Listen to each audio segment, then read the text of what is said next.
समय का सम्मान करें। एक ऐसी कहानी जो आपको बताएगी कि समय कितना कीमती है। एक छोटे से शहर में निखिल नाम का एक लड़का रहता था। निखिल बहुत होशियार था, लेकिन उसकी एक आदत उसे हमेशा पीछे खींच लेती थी। वो समय की कद्र नहीं करता था। उसे हर काम कल कर लेंगे की आदत थी। पढ़ाई हो, खेल हो या कोई जिम्मेदारी, वो सब कुछ टालता रहता था। निखिल के माता पिता अक्सर उसे समझाते, बेटा समय बहुत कीमती होता है, एक बार चला जाए तो वापस नहीं आता। लेकिन निखिल इन बातों को गंभीरता से नहीं लेता था। एक दिन स्कूल में परीक्षा की घोषणा हुई।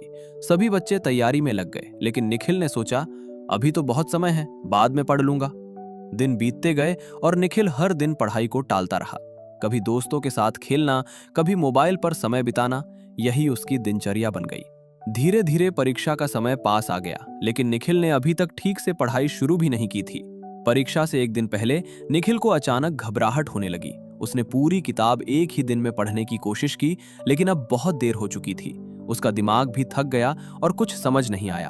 अगले दिन परीक्षा में जब उसने प्रश्न पत्र देखा तो वो चौंक गया। उसे आधे सवालों के जवाब ही नहीं आते थे। जैसे तैसे उसने पेपर पूरा किया, लेकिन उसे पता था कि उसका परिणाम अच्छा नहीं आने वाला। कुछ दिनों बाद रिजल्ट आया। निखिल के नंबर बहुत कम थे। उसके दोस्त जो रोज थोड़ा थोड़ा पढ़ते थे, अच्छे अंक लेकर पास हो गए थे। निखिल को बहुत बुरा लगा। उसे समझ में आ गया कि उसकी असफलता का कारण उसकी लापरवाही और समय की अनदेखी थी। उस दिन वो बहुत उदास होकर घर लौटा। उसके पिता ने उसे पास बिठाया और शांत स्वर में कहा, निखिल, असफलता बुरी नहीं होती, लेकिन उससे सीख न लेना सबसे बड़ी गलती होती है। अगर तुम समय का सम्मान नहीं करोगे तो समय भी तुम्हारा साथ नहीं देगा। निखिल को अपने पिता की बात गहराई से समझ में आ गई। उसने उसी दिन फैसला किया कि अब वो अपनी आदत बदलेगा और समय की कद्र करना सीखेगा। अगले दिन से उसने एक नया नियम बनाया, हर काम समय पर करना। उसने पढ़ाई के लिए एक टाइम टेबल बनाया और उसका सख्ती से पालन करने लगा। पहले जो काम वो टालता था, अब उसे समय पर पूरा करने की कोशिश करता। शुरुआत में उसे बहुत मुश्किल हुई। उसका मन बार बार भटकता था, लेकिन उसने हार नहीं मानी। धीरे धीरे उसकी आदतें बदलने लगीं। अब वो समय पर उठता, पढ़ाई करता और बाकी काम भी व्यवस्थित तरीके से करता। कुछ महीनों बाद फिर से परीक्षा आई। इस बार निखिल पूरी तैयारी के साथ परीक्षा देने गया। जब उसने प्रश्न पत्र देखा तो उसके चेहरे पर मुस्कान आ गई।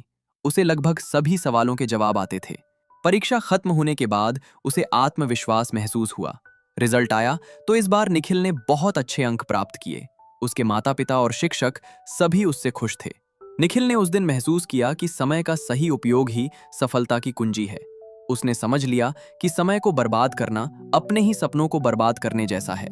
अब निखिल सिर्फ पढ़ाई में ही नहीं, बल्कि जीवन के हर क्षेत्र में समय का महत्व समझने लगा था। उसने अपने दोस्तों को भी यही सलाह दी कि अगर जीवन में आगे बढ़ना है तो समय का सम्मान करना सीखो। कहानी से सीख, समय सबसे कीमती संसाधन है। जो व्यक्ति समय का सही उपयोग करता है, वही जीवन में सफल होता है।